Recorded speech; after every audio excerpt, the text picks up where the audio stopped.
Tenses. आज हम लोग क्या पढ़ेंगे कि टेंसेस की कौन सी टाइप, परफेक्ट टेंसेस। हमने पहले क्या क्या पढ़ चुके हैं, सिंपल टेंस पढ़ चुके हैं, कॉन्टिन्यूअस टेंस पढ़ चुके हैं। आज हम क्या पढ़ेंगे, परफेक्ट टेंस।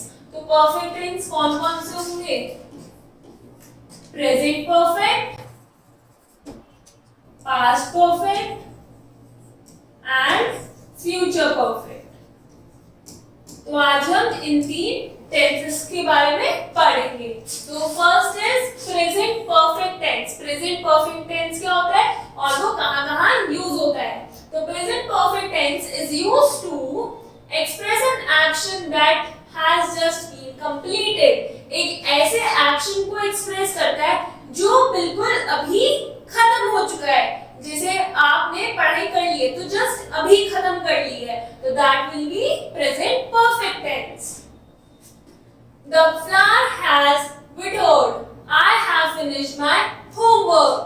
तो यहाँ पे क्या है, आपने काम जस्ट अपना अभी खत्म करा है, होमवर्क अभी खत्म हुआ है, तो I have finished my homework. Second is express an action completed in the past but connected with the present. मतलब कि जो एक ऐसा टास्क है जो पास्ट में कंप्लीट हो चुका है बट उसका कनेक्शन किससे, अभी भी प्रेजेंट से। मतलब you have made a mistake, हम बोल लग रहे हैं कि तुमने एक मिस्टेक कर दी है, बट मिस्टेक हुई कब है, वो पास्ट में हो चुकी है। Who has seen the wind? Wind किसने देखी है, तो हवा चल रही थी, जब किसी ने देखी हो नहीं देखी हो वो हम कब पूछ रहे हैं, अब पूछ रहे हैं इन प्रेजेंट। तो जो विंड थी वो तो हो चुकी, that is past tense, but हम पूछ कब रहे हैं, प्रेजेंट में, तो it is present perfect tense. Now how to form sentence. अब प्रेजेंट परफेक्ट टेंस हम बनाते कैसे हैं।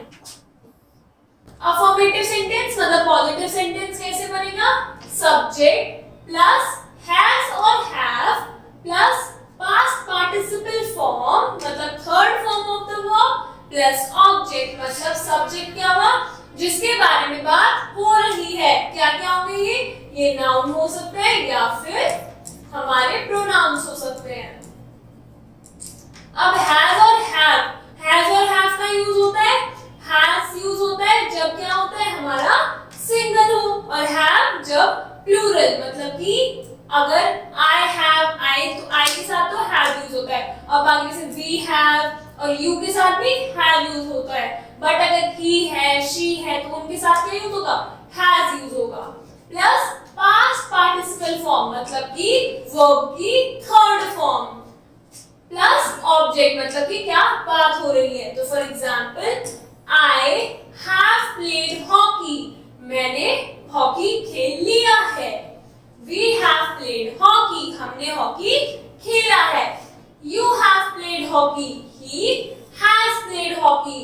Now for pronouns I, we, you, they और एनी प्लूरल, प्लूरल मतलब एक से ज्यादा, उसके साथ क्या यूज होता है, have is used after the subject. Subject के बाद हम क्या यूज करेंगे, हैव। और अगर प्रोनाउंस ही, शी, इट और एनी नेम तो उसके साथ क्या यूज होगा, हैज यूज होता है आफ्टर द सब्जेक्ट। तो अगर सिंगल है, सिंगल के साथ हैज यूज होगा, प्लूरल है तो क्या यूज होगा, हैव। अब प्लूरल में हैव तो यूज होगा, आई के साथ भी हैव यूज होगा और यू के साथ भी हैव यूज होगा। Third is the main verb always remains in third form. जो मेन वर्ब है मतलब कि इसमें प्ले, प्ले क्या है, मेन वर्ब, वो किसमें होगा, थर्ड फॉर्म मतलब कि played. A full stop is used at the end of the sentence. Sentence के लास्ट में क्या यूज होगा, full stop। तो ये क्या थे हमारे अफर्मेटिव। पॉजिटिव सेंटेंस कैसे बनाएंगे। Now negative sentence। Negative sentence कैसे बनेंगे, subject plus has have plus not plus past participle form मतलब third form of the verb plus object मतलब कि subject के साथ has और have to use करेंगे, प्लस इसमें नॉट ऐड होगा। नॉट क्यों होगा, क्योंकि ये नेगेटिव सेंटेंस है। I have not played hockey. You have not played hockey. We have not played hockey. He has not played hockey.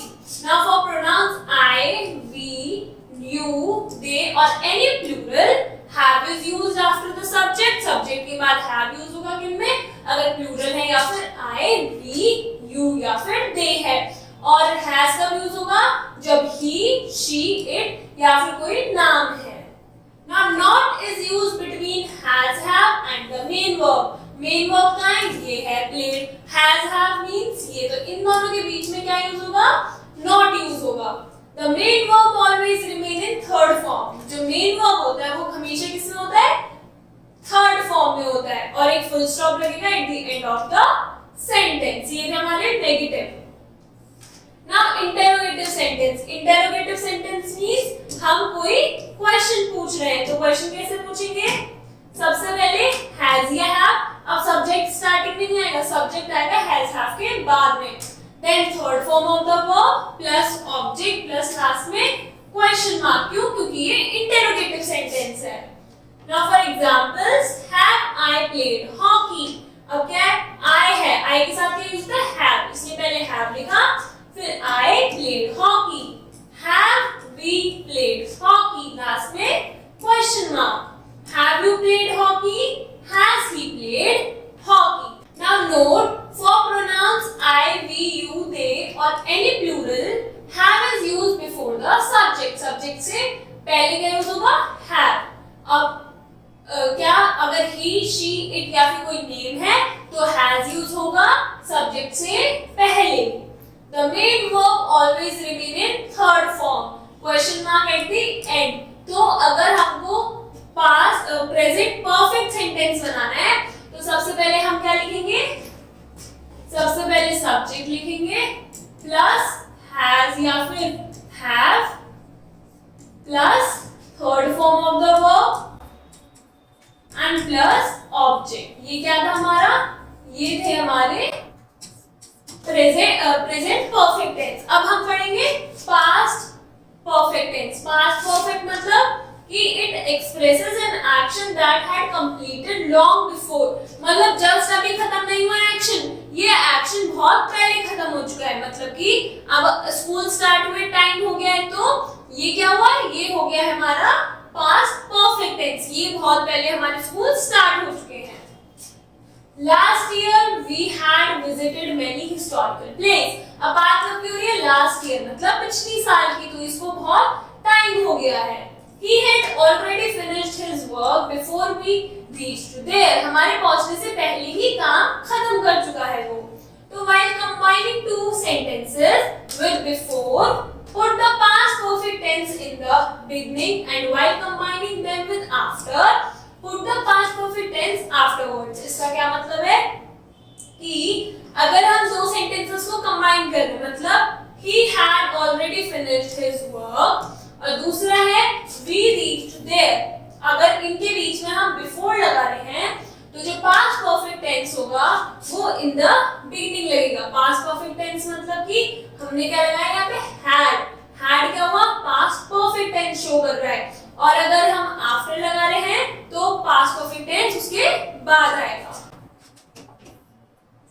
Now positive sentence form कैसे होते हैं, subject plus had। अब हम पास्ट प्रेजेंट में क्या लगा रहे हैं, हैज और हैव, बट पास्ट में क्या लगाएंगे, बस हैड। पॉजिटिव हो वो सिंगल हो प्लूरल हो, क्या लगेगा, had plus third form of the verb plus object. For example, I had played hockey, I had played hockey, you had played hockey, we had played hockey, he had played hockey. तो had is used after every subject irrespective of its number or person। मतलब कि had जो भी subject है उसके बाद लगेगा ही लगेगा, ये नहीं अगर सिंगल प्लूरल कुछ नहीं है, बस had लगेगा। The main verb will always remain in third form, मतलब कि हमेशा थर्ड फॉर्म में होगा और लास्ट में फुल स्टॉप आएगा। क्यों, क्योंकि ये पॉजिटिव सेंटेंसेस है, ना negative sentence. Negative sentence means इसमें क्या ऐड करेंगे, हम नॉट ऐड कर देंगे। नॉट कहाँ ऐड करेंगे, हैड और थर्ड फॉर्म के बीच में। तो subject plus had plus not plus third form of the verb plus object. I had not played hockey, you had not played hockey, we had not played hockey, he had not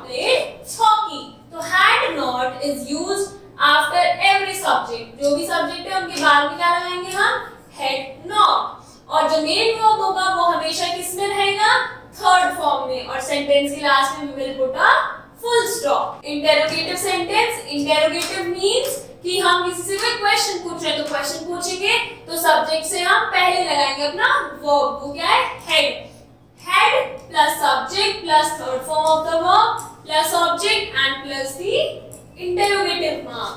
तो had I played hockey, had you played hockey, had we played hockey, had he played hockey. Now note, had is used before the subject, मतलब यहाँ पे you है subject, तो हमने had इससे पहले लगाया है. The main verb always remain in the third form. Main verb क्या है इन sentences में? Play. तो play का क्या रहेगा हमेशा? Played रहेगा. और जो question mark होगा that will be लास्ट में क्या लगेगा, एक क्वेश्चन मार्क लगेगा. तो ये क्या थे हमारे, ये थे हमारे interrogative sentences in past perfect tense. Now future perfect tense. Future perfect tense means कि it expresses an action that will be completed in a certain future time. मतलब कि अब आपका जो एग्जाम्स है वो एक हफ्ते बाद खत्म होंगे, तो हम क्या एक सर्टेन पीरियड के बाद हमारे एग्जाम्स खत्म हो जाएंगे. तो ये क्या है हमारा future perfect tense. By next week I shall have completed my work. Next week तक अभी तक मेरा काम हो चुका होगा. They will have finished their work by tomorrow. तो ये क्या है future perfect tense, मतलब कि future में काम खत्म हो जाएगा इस समय तक. पॉजिटिव सेंटेंसेस कैसे बनेंगे, सब्जेक्ट प्लस अब फ्यूचर है तो फ्यूचर टेंसेस में क्या यूज करते हैं, विल या फिर शैल. तो शैल, हैव, विल हैव. और परफेक्ट है तो हमने क्या ऐड कर दिया इसमें, हैव.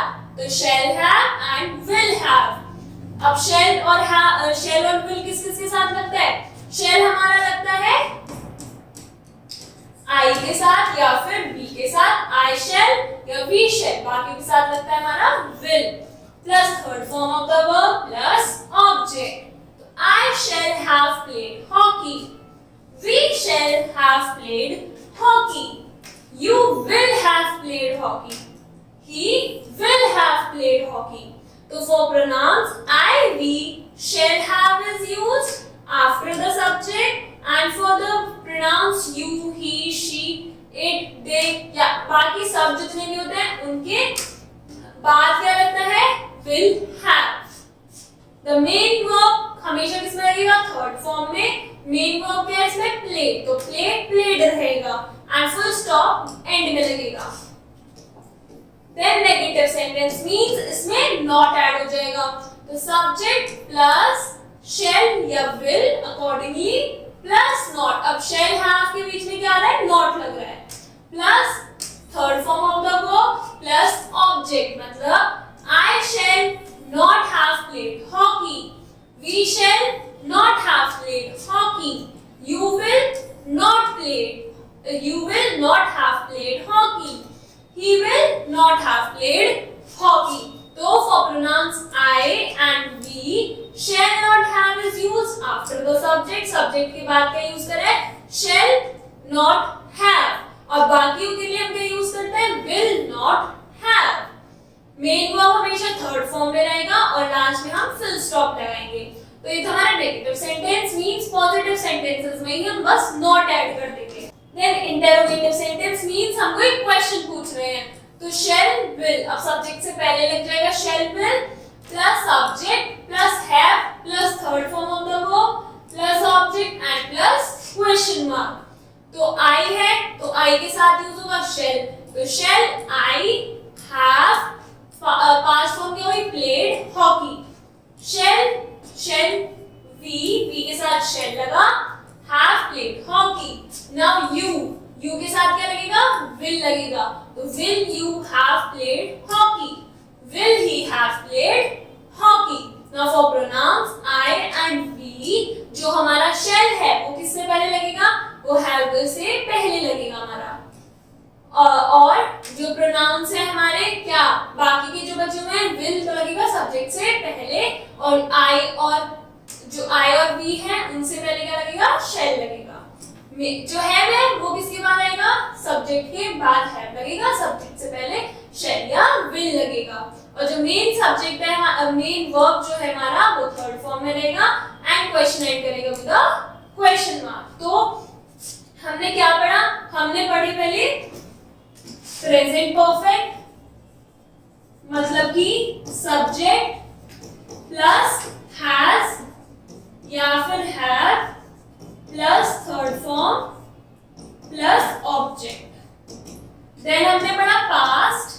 पास्ट में क्या था? Subject plus had plus third form plus object. Then हमने पढ़ा फ्यूचर। फ्यूचर में क्या होता है? सब्जेक्ट प्लस विल या फिर shall have plus third form plus object. तो ये क्या थे हमारे? ये है हमारे परफेक्ट टेंसेस।